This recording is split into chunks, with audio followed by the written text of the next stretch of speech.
Welcome to the Revenue Cycle Rundown with KeyBridge Medical Revenue Care. Our live show features respected industry experts that will take us on a deeper dive into today's hottest rev cycle topics. We're glad you're here for the rundown. Let's get started.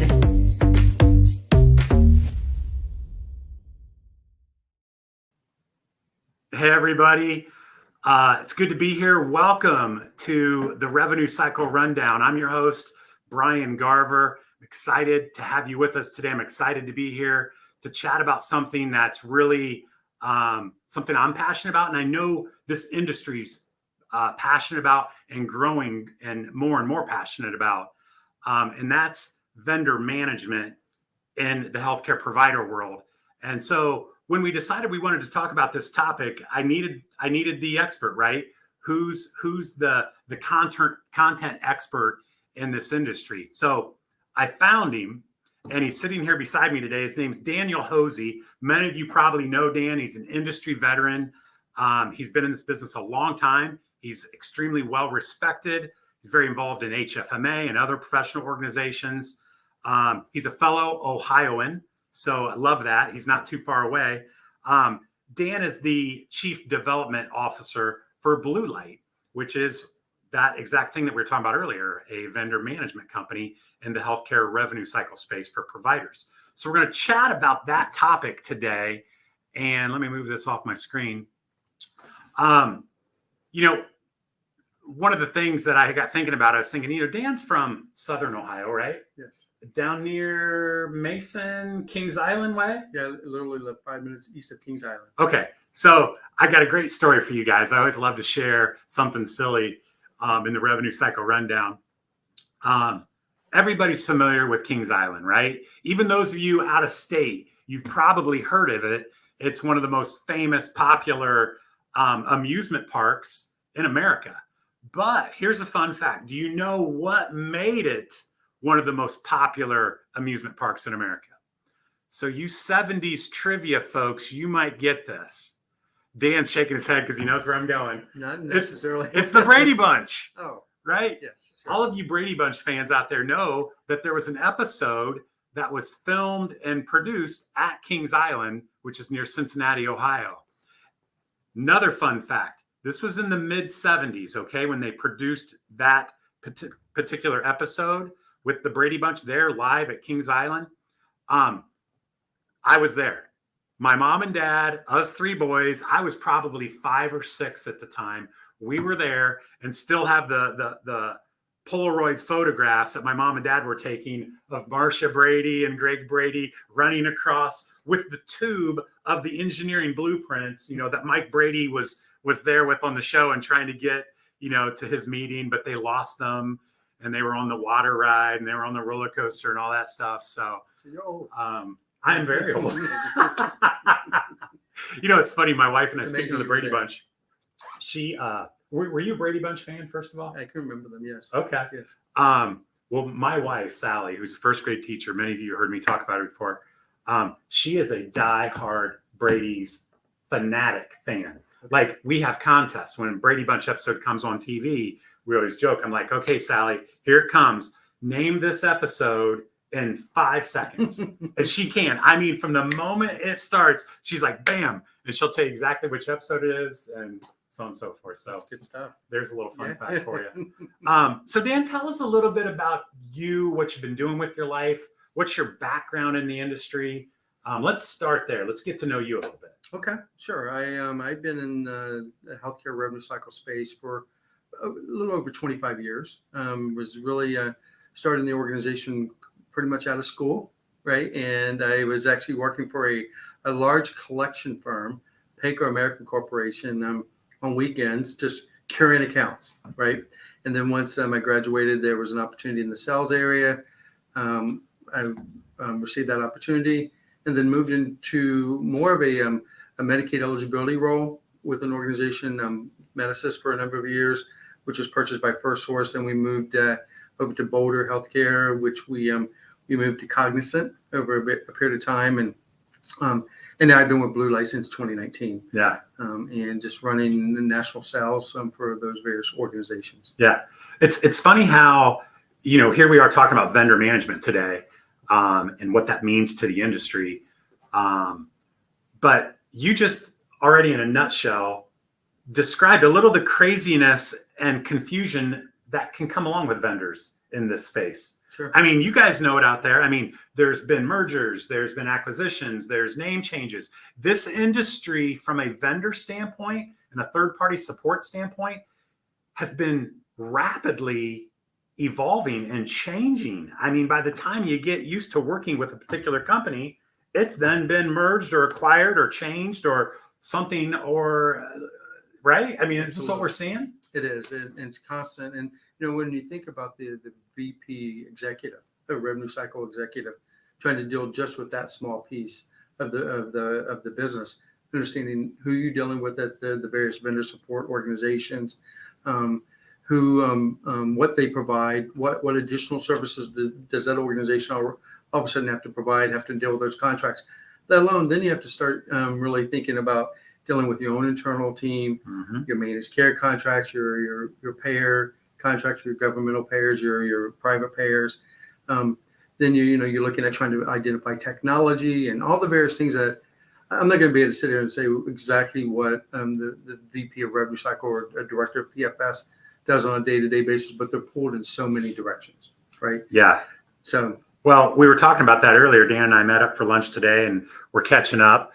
And as you guys know, KeyBridge, myself, and our growth team. I mean, we're out there meeting with executive level directors and VPs, CFOs at healthcare providers, and when you start that quality conversation and engagement with them, I mean, one of the things I hear the most right away is just they have a lot of initiatives and projects that they want to tackle.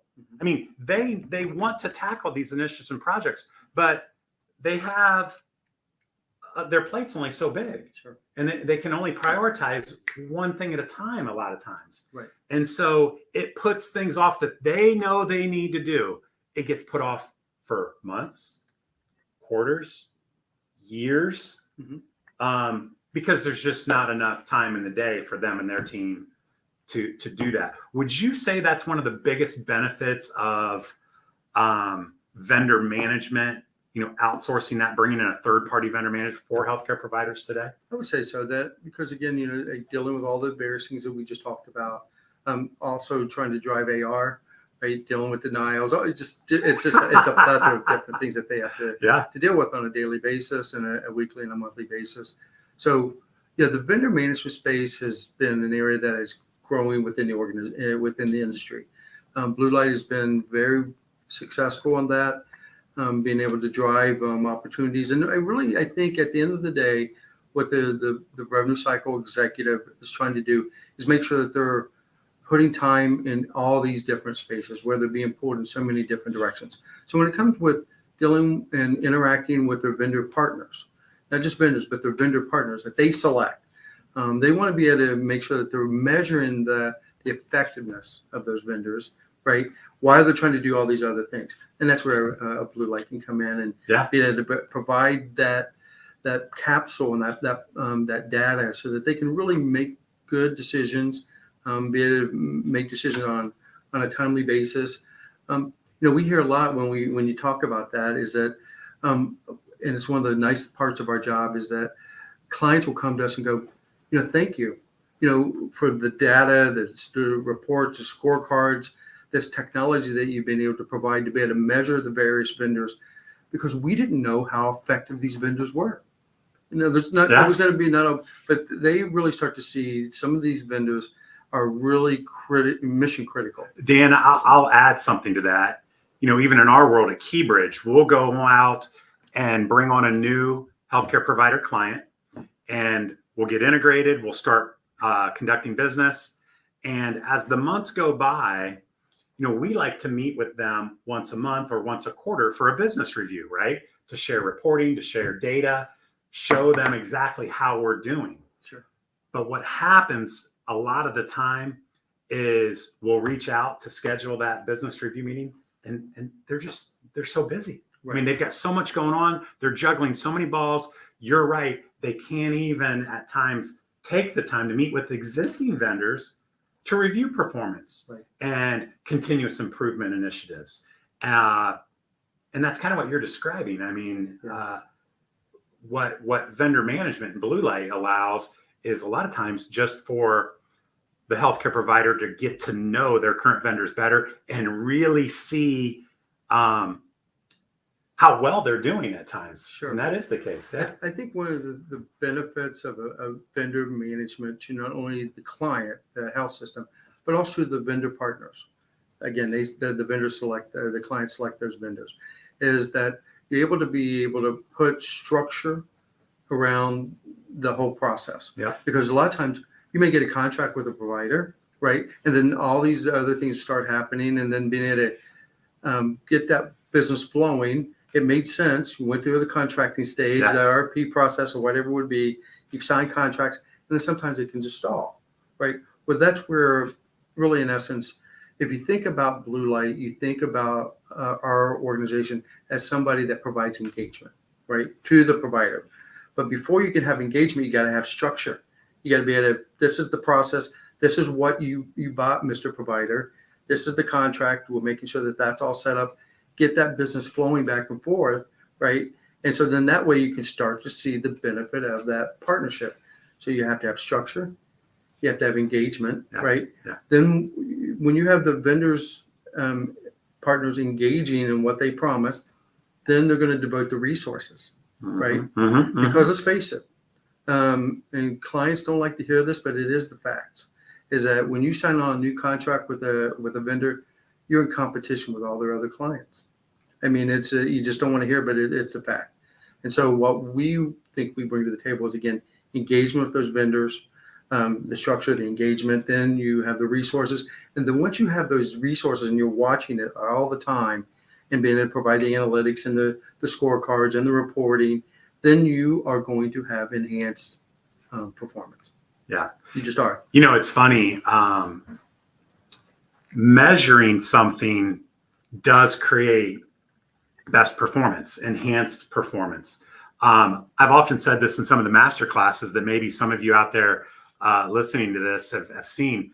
But if Susie Smith has 100 things to do today, but she's being measured on 3 of them, well, which 3 out of those 100 do you think Susie Smith's going to knock it out of the park and hit a home run on? Yes. Well, obviously the 3 that she's being measured on. It's the same with vendor management, isn't it? Sure. So if the vendor, if those metrics are being looked at, there's engagement, there's structure, and the vendor understands that there's engagement and structure and metrics, obviously they want an A+ on their scorecard and they're going to elevate performance. Versus the alternative, if there's not anybody looking at anything, there is no structure, there is no engagement, there is no scorecard. Well, what does that outcome look like? Potentially, not always, but potentially. Right. Maybe not as good. So to be able to have this, we want to make sure that the clients have all the data that they can do and kind of wrap it around them. I almost think of it as a pilot, right? They have all this data that they can access. They can pull down what they want with the analytics, with the scorecards, with the dashboards, with all the various things that are provided within the portal to be able to measure vendors apples to apples, for lack of a better term, right? Mm-hmm. So when we kind of got ahead of ourselves, one of the most important things that a vendor manager can do for the client, and as well as for the vendor, is to make sure that there's one source of truth of how the vendors are being measured, right? Mm-hmm. So your quality vendors love that. And you're smiling because you want to know what's the playing field, right? Yeah, yeah. So when you come and you say, okay, everybody is providing the data the same way, and the measurement is spelled out, and it's just a centralized source of truth. This is the facts, right? There's no, because what happens if you don't have this structure, then a single source of truth. Yes. What happens is that then the vendor can drive the reporting, mm-hmm, right? Mm-hmm. And because of the every various things that a revenue cycle executive has to deal with, they're going to go with that sometimes, mm-hmm, right? Yeah. But with this, it's all a centralized sense of truth. The data is there, It's very clean. And then, what happens there though is, which is very exciting, really, because at the end of the day, our recommendation for our clients is not to cut costs. Do not. What you want to do is be able to have all this data in front of you, measure the vendors exactly the same way, right? And then you start to see who's performing and where there may be degradation, right? Yeah. And then, but where a blue light is very beneficial is that you really start to get granular into that data, into those batches, identifying, okay, why is this firm having success? Why is this one falling apart or not succeeding like they should? Right. Yeah. Right.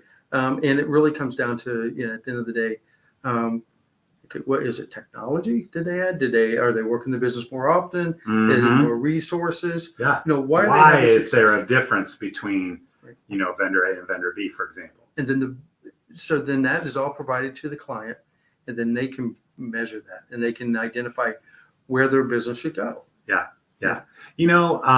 Have you seen this type of solution with vendor management more popular with large healthcare systems, or is it, more independent hospitals, or is it even small rural health providers? Where are you seeing this trend to maximize vendor performance through vendor management professionals like yourself? If you have a small a rural entity, you have people that have to try and do, wear multiple hats, right? Yeah. When you're in a large health system, you're being pulled in many directions, and you're probably working with foundations, and you're doing much more than really focusing on looking at the numbers, right? And that middle range is exactly the same.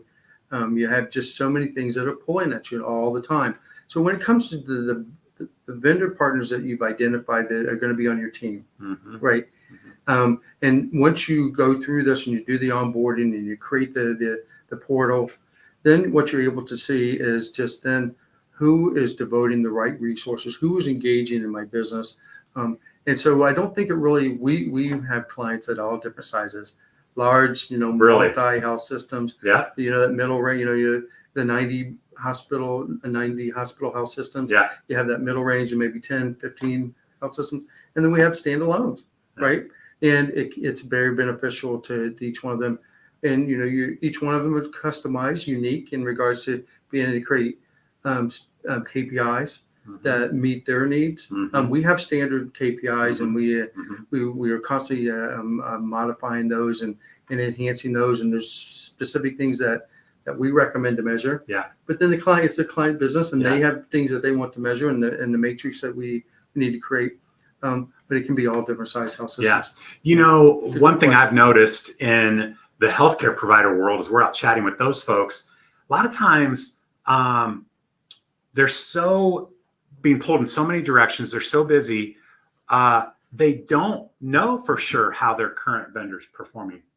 And when you get into that discussion and they're like, you're starting to make me curious, how things are going with that vendor. And they want to know. And then they're like, I got to figure out where to get that.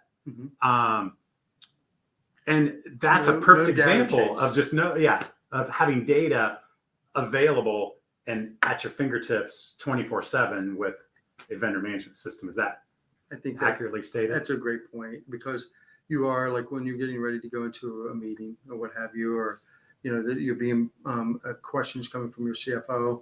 Okay, what is transpiring in this? What's the trends? What can I expect? What are we going to need to reserve? Things of that nature. What happens is that if you don't have that data right there in front of you to cross the board, you're chasing down data. Yeah. Right. Yeah. And that's something that we eliminate. There's no more chasing down data. It's really nice and clean. And what's nice about it too is that blue light, and one of the reasons why I continue to stay here is that we're providing this data and there's no gotcha games. Because I've been in the vendor world, and you go into these meetings and all of a sudden something comes up, and why that couldn't have been worked out prior, or why can't we be? It's a surprise. A particular point of data is a surprise to everybody, and that's not the case in a engaged relationship that you're describing. It's transparent. Everybody's on the same page all the time. All the time. So there is no gotcha.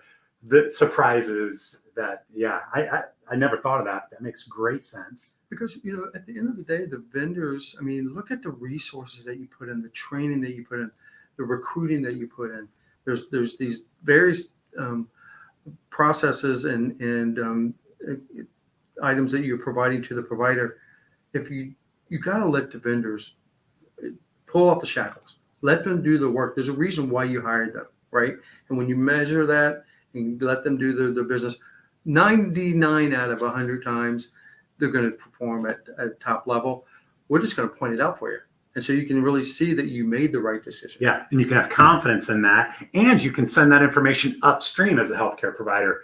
So whether it's to the C-suite folks or to the board of directors, here's what's happening. Here's the progress we're making.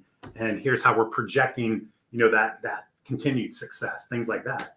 That's a big part of a provider's job, right? When you look at, the executives in revenue cycle, is to share that upstream and downstream of what's going on in revenue cycle. Absolutely.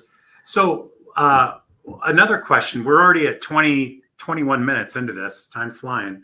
But why do you see some healthcare providers be reluctant to enter into a vendor management relationship? Is there just a misunderstanding about ROI? Is it they're just relating costs and they just can't quite get their finger on the pulse of what the revenue benefit's going to be? Is that I don't really think that's the case, okay. Really, because you're able to provide the case studies and what an ROI. Okay. It's just being pulled in so many different directions, so many initiatives that you have that maybe this would be one that could be pushed off. But what is one of the exciting things about what we do is that when a client comes to us and we can provide benefits very quickly, there's something they want to measure, something they can bring to their committee to say, this is what we made this mild change. This is what it means in revenue, right? And then, so when you can do those types of things and be very nimble and flexible to the client's needs, they go, well, we probably should have did this a year ago, and but now they're doing it, and we are able to bring those meet those goals for them. Yeah. And so they're very appreciative of that. So I think I've never seen anybody really say, I don't want to have the vendor management technology or that. It's just got to get in line. And so then you start to really drill down and what are those other initiatives and how are you going to pay for them? Right. And so then, and that's where it becomes pretty easy after that, once you're able to spell those out. It makes total sense what you're saying, though. You're right. They see the value. They know there's value to doing it. They want to, but it's just like everything. It's when can they fit that moving into a priority and being pulled in so many directions. How can they, make that happen? Right. I get it. So we've got a comment on here from Bill Eichhost, great guy from Atlanta, Georgia area. How does Blue Light evaluate the vendor landscape to become familiar with the various services out there? And how do you evaluate who the best vendors are in each of the multiple categories? Thanks, Bill. That's a great question. Dan, how would you respond to that? Yeah, that's a great question, Bill. I think, there's the industry is constantly evolving. And there's so many opportunities out there to drive down costs and to increase revenue. So we're constantly listening to that and listening to the vendors and talking to the vendors. We're going to the trade shows. We're seeing what's out there. We're listening to our clients. We're kind of like I guess for lack of a better term, a dynamic ecosystem within Blue Light, is that we have all these various clients. And when we see a situation, a client comes to us and they have a problem, we understand the problem, and then we provide a solution, right? And when we do that, and it's been this type of benefit for the client, then we go to our other clients and let them say, what do you think about this? Would you consider this? And they go, yeah, I don't know why we didn't think of that before. Yes, we would want to try and do something like that.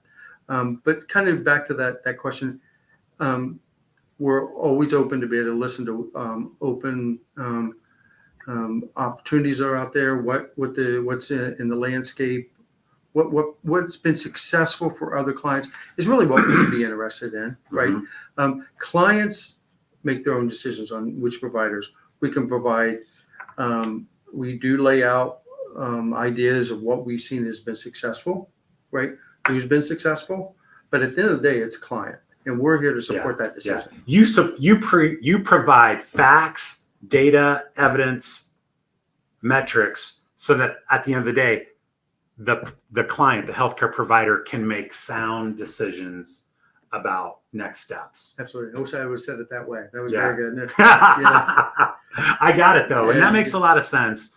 I appreciate that. So in wrapping up, Dan, are there any other pieces to the value of vendor management, what we're seeing, why we're seeing that movement in today's market that we should touch on before we finish up? Well, I think at the end of the day, it's being able to have that third party review, right? And be able to actually have resources that are looking at it day in and day out. The data is being reviewed, and you're starting to see the trends and where the performance is increasing, where it's not a month later, not a quarter later, but within a day, right, and within a week. So you're looking at these trends and these batches, and you can really see who's devoting the resources. What did they do that they committed to this client, right? And make sure the client's aware of that. Yeah. Where's somebody over here that maybe their performance is declining, but let's help them bring them up. We have ideas of, all the number of people within our organization, our leadership has, been CFOs, directors of PFS, have owned their own third-party agencies over the years, bring a lot of knowledge to this. And we want to, it's our job to share that, because at the end of the day, what we're trying to do is increase performance for our clients. Yeah, absolutely. Right. Well, I hope all of you have enjoyed our latest session of the Revenue Cycle Rundown. I think this is a hot topic. We're all seeing it. I mean, if you're active on LinkedIn or active in the industry and you're having those conversations, you're seeing more and more providers heading down that path because they're all looking to elevate performance and elevate results. And I think that's been a great way to do that. So with that, thank you for being here, Dan. You're a good man. Always good to see you. I want to wish all of you out there a great day. I hope you all had a fabulous Labor Day weekend. This is the best time of year, right? We're entering these sweet weather little things where we've got it warm in the day. It's sunny and warm, and then it cools down at night. And up here in Ohio, that's been great because it's been hot this summer. So we're looking forward to that. We got football season now. My Buckeyes, are on a roll, 1-0. We've got some NFL games starting this weekend, right? The NFL starts. Are you a Bengals fan? Baseball, of course. Football, baseball, basketball. Really, in essence, in a month away. You have hockey. I mean, you have all of it. This time, you're right. I didn't even think about that. Yeah. I'm a Cincinnati Reds fan, and I do expect some sympathy from all of you listeners out there. So I've forgotten about baseball this year. I'm like, oh, there's still people playing baseball. Yeah, they are. So thanks again, folks. Check us out on revenuecyclerundown.com. You can go there and you can view all of our previous episodes, and we'll see you next time. Okay. Have a great day, folks. Take care.